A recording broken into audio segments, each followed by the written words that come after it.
Welcome, curious acolytes, back to our archives. We've been expecting you. The ancient Sith purebloods were known to have been a primal race that adhered only to strength and power alone. Their involvement in the dark side became a generational trend that would continue into their bloodlines and family like a deep-seating poison until their entire culture was nothing but pure darkness. Each of their rules were chosen on a basis of strength in the Force and the kind of might they showed over their people. However, there was another way that these primordial purebloods believed that their kings were chosen. You see, ancient Sith had a pantheon of gods that they worshipped, those that they believed gave them great power and could even be reborn in the flesh to come and rule over them. The ancient Sith believed that King Adis might have been one of these fabled gods, and thus dubbed him the Sith Ari. One of the most important gods in their pantheon, however, is one which has been known as the left-handed god. He is extremely powerful in the Sith folklore, so much so that they believed that Ajunta Pal was the reborn manifestation of the left-handed god.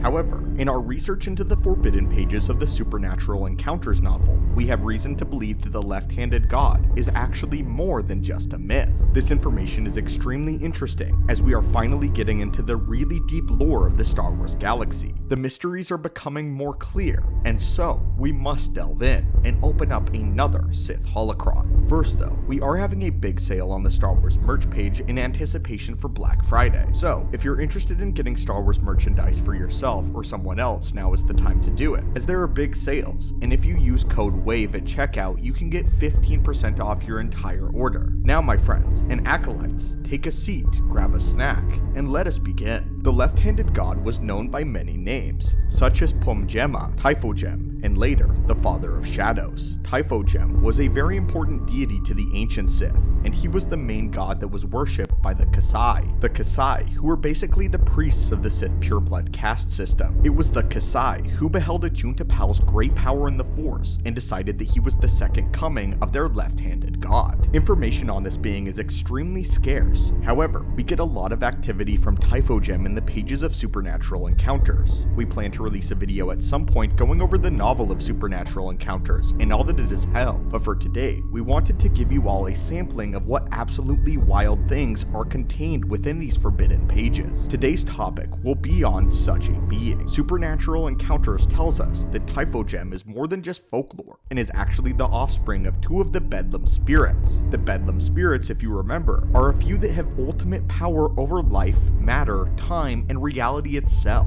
Some of the most powerful, if not absolutely the most powerful beings in all of the lore that have ever appeared. They are able to manipulate all of these aspects of reality and shape it as they please with little to no regard for the wider galaxy. Typhogeem, or the Sith god, is the offspring of Tilotny and Dandasine. However, Tilotny despised her son, for she did not see him as beautiful and wanted to destroy him. In his rage, Typhogeem took his anger out on humans, since they closely resembled the shape that his cruel mother took. The only image of the left-handed god that we can get is a stone idol sculpted in his image, which makes him appear to be eldritch, and a Cthulhu-like being with a humanoid body and a tentacle-ridden head. As far as powers go, we know that he is a godlike being just barely under the powers of the Bedlam spirits themselves. He could wield the Force in all of reality like no other, as he showed the power to completely drain someone of all of their blood, leaving them just a shriveled husk of flesh. He commanded shadow servants to do his will, and inspired several dark side cults around the galaxy to dominate humans in his hatred.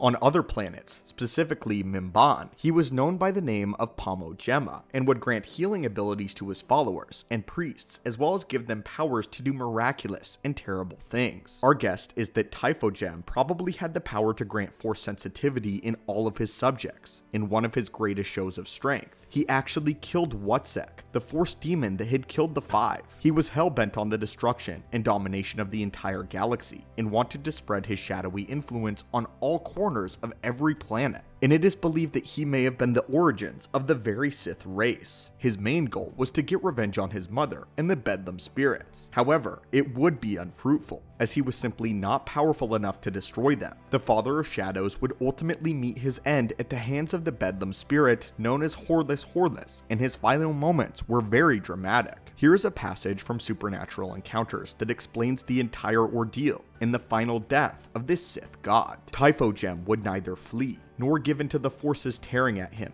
but instead, he strove towards Horlus intent on his destruction. Yet his body was not as strong as his will, and it began to pull apart his membranes, wings, and limbs. At last, he let out a final, agonizing wail that shattered the neighboring moons. Typhogeem's body splintered into pieces, which stiffened into petrification before being sucked into a null inversion, where parts of him were hurled in odd regions of the galaxy, never to be found. What an ending for this character. The powers of Typhogeem were such that just his voice crying out in a final agony was enough to destroy several moons at once. From the information collected here, we can safely say that Typhogeem, or the Father of Shadows, supersedes the powers of the Ones, and most likely even surpasses that of ABELOTH, as the Bedlam spirits, beings that are most of the time content with not being involved in galactic affairs whatsoever, deemed him a threat enough to destroy him. Again, I want to make it clear that in the very deep reaches of Star Wars lore, the Bedlam spirits adhere to powers that even the Force cannot attain. Typhogeem's strength is on a completely separate metric than that of any other powerful being that we have encountered thus far on the channel, besides of course the Bedlam spirits themselves, and perhaps even the full united power of the Force, that being all life in the Star Wars galaxy at once. Our information on Typhogeem is limited, and ever expanding as we uncover more understanding about him in the pages of Supernatural Encounters. I personally am so excited that there's more lore concerning the Bedlam spirits and the Five beyond just that single, very strange comic that they appeared in. These incredibly powerful beings and entities show us that the Force is four-dimensional and has a lot more to do on the cosmic scale of things than we initially thought. We plan to continue diving into the pages of Supernatural Encounters to learn more about these entities and more about these historically powerful beings that lie within. And this video is only the first of many that we will be doing while discussing such beings as Typhogeem. So, if you want more on these entities, please be sure to like and share this video. My friends, if you enjoy this kind of video where we really dive into the strange and esoteric beings of the galaxy, be sure to let us know down below other subjects and characters that you would like to see discussed and analyzed in our archives. As always, my friends, until next time, may the Force be with you, and I hope that you are having a great day.